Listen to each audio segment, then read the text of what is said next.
Para pejuang atau pemberontak pemerintah Suriah membongkar bisnis narkoba yang dijalankan rezim Bashar al-Assad.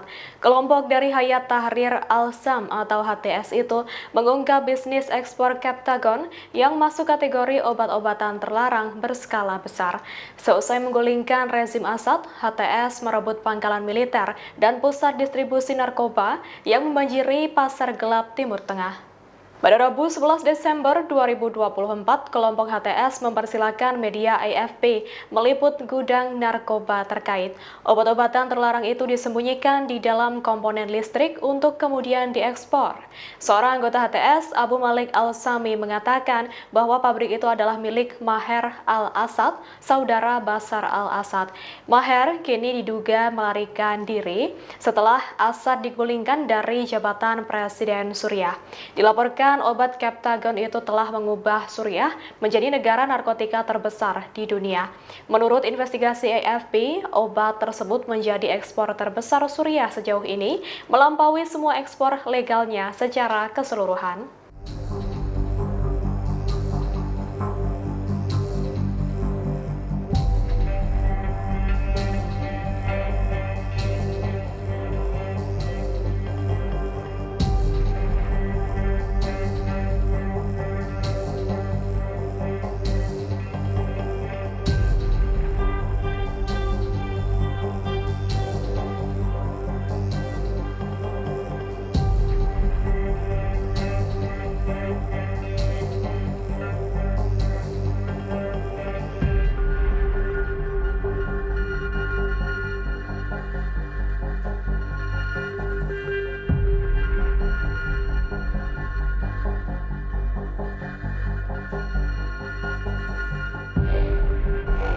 אנחנו נכנסים לביצוע אז לכל 24.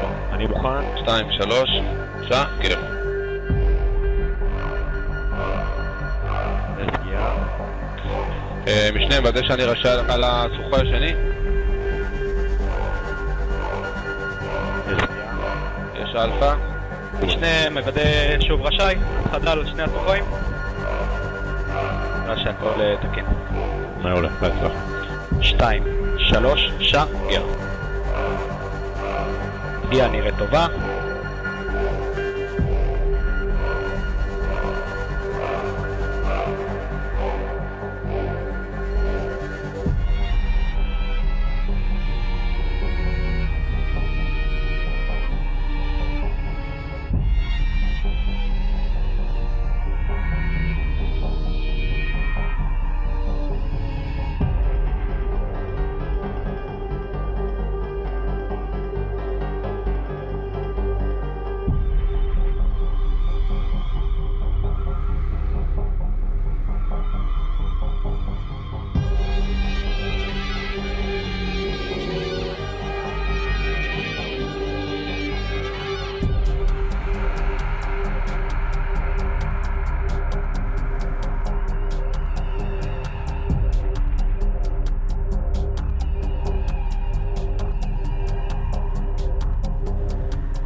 Terkuak bagaimana cara Rusia mengamankan mantan Presiden Suriah Bashar al-Assad ke Moskow tanpa diketahui musuh. Diketahui Assad yang telah digulingkan pemberontak akhirnya melarikan diri ke Rusia. Cara dirinya keluar berkaitan dengan strategi yang dijalankan Presiden Rusia Vladimir Putin. Dilansir Reuters, juru bicara Kremlin Dmitry Peskov mengonfirmasi bahwa pemberian suaka politik kepada Assad di Moskow merupakan perintah dari Putin. Laporan Al Jazeera, Rusia tidak menelantarkan Presiden Suriah yang mengundurkan diri itu dalam situasi yang sulit. Assad diduga dievakuasi oleh pesawat Rusia dari pangkalan udara Rusia di Latakia. Keputusan untuk memberikan suaka kepada Assad ini akan memengaruhi Rusia dan asetnya di Suriah. Diketahui Suriah merupakan sekutu penting Soviet di Timur Tengah sejak awal 1970-an. Soviet datang untuk mendukung ayah Assad, Hafez al-Assad, dan tetap setia bahkan hingga Perang Dingin berakhir. Dilaporkan ini bukan kali pertama Putin menyelamatkan rezim Assad, di mana sebelumnya Presiden Rusia itu sempat menyelamatkan Bashar pada 2015 lalu.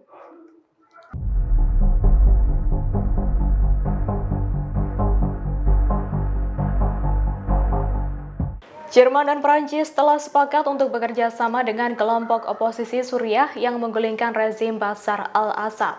Diketahui kelompok itu adalah Hayat Tahrir al-Sham atau HTS. Dilansir Politico, Kanselir Jerman Olaf Scholz dan Presiden Prancis Emmanuel Macron telah sepakat untuk bekerja sama dengan kelompok HTS. Pada Senin 9 Desember 2024, Jerman mengatakan keputusan itu diambil atas dasar hak asasi manusia yang fundamental serta perlindungan terhadap minoritas etnis dan agama.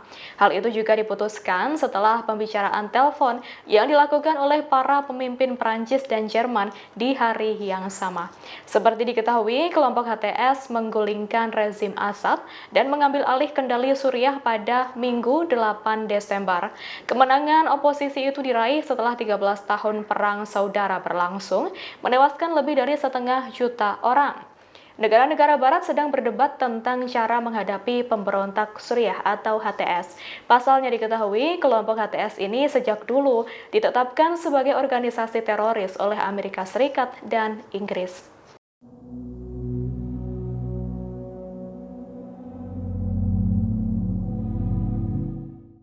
Israel saat ini tengah mempersiapkan serangan terhadap fasilitas nuklir Iran. Persiapan serangan tersebut bermula dari pelumpuhan Angkatan Udara Suriah yang dilakukan Israel beberapa hari terakhir.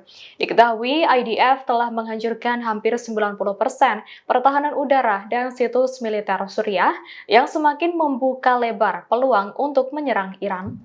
Dilansir Times of Israel, pemerintahan Perdana Menteri Benjamin Netanyahu meyakini dengan lumpuhnya angkatan bersenjata Suriah dapat melemahkan posisi Iran di kawasan tersebut. Sebelumnya, Iran telah lama menegaskan bahwa program nuklirnya bersifat damai. Namun pernyataan Iran itu bertentangan dengan tuduhan Netanyahu yang menyebut Teheran berupaya untuk membuat bom atom.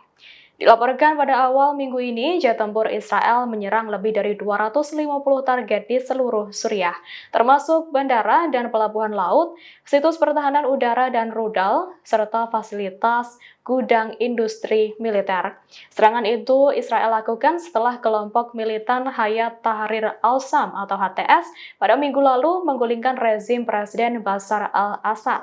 Israel pun meyakini bahwa Iran telah terisolasi seusai Assad digulingkan pemberontak.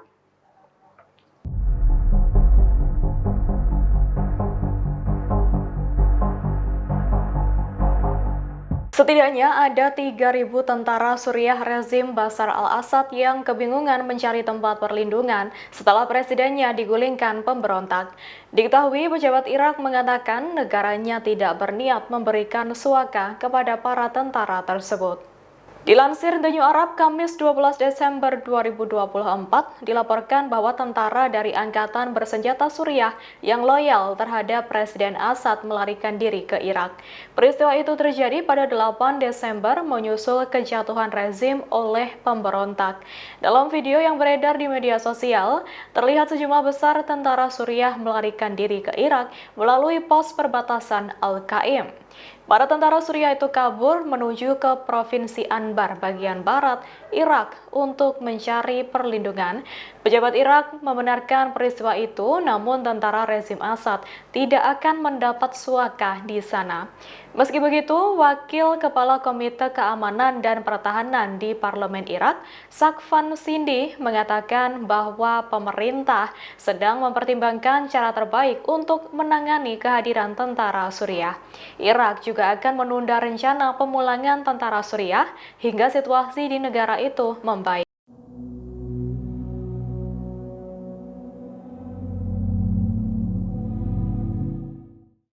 Sosok Mossab Hassan Youssef, putra mantan pemimpin Hamas Sheikh Hassan Youssef, jadi sorotan di media sosial. Pria yang kisahnya dijelaskan dalam buku Son of Hamas atau Anak Hamas itu mengecam Abu Muhammad Al-Golani alias Julani, pemimpin milisi Hayat Tahrir al-Sham atau HTS Suriah. Youssef juga memperingatkan dunia barat agar tidak mengakui Al-Golani yang disebut akan melebarkan terorisme. Pengakuan itu diunggah Youssef di akun media sosial X-nya pada Senin 9 Desember 2024. Ia menuliskan jika Barat melegitimasi Al-Golani, itu akan menimbulkan konsekuensi yang mematikan bagi kemanusiaan. Menurut Youssef, kelompok HTS atau Al-Sham adalah generasi jihadis baru yang lebih canggih daripada kelompok teroris manapun di masa lalu. Diketahui kelompok HTS yang sebelumnya dikenal sebagai Jabhat al-Nusra atau Front al-Nusra memiliki hubungan dengan Al-Qaeda dan ISIS. Namun HTS kini telah mengubah strategi politiknya, tetapi bukan identitas untuk memanipulasi negara-negara barat agar percaya bahwa HTS telah melakukan reformasi. Download Tribun X sekarang, menghadirkan lokal menjadi Indonesia.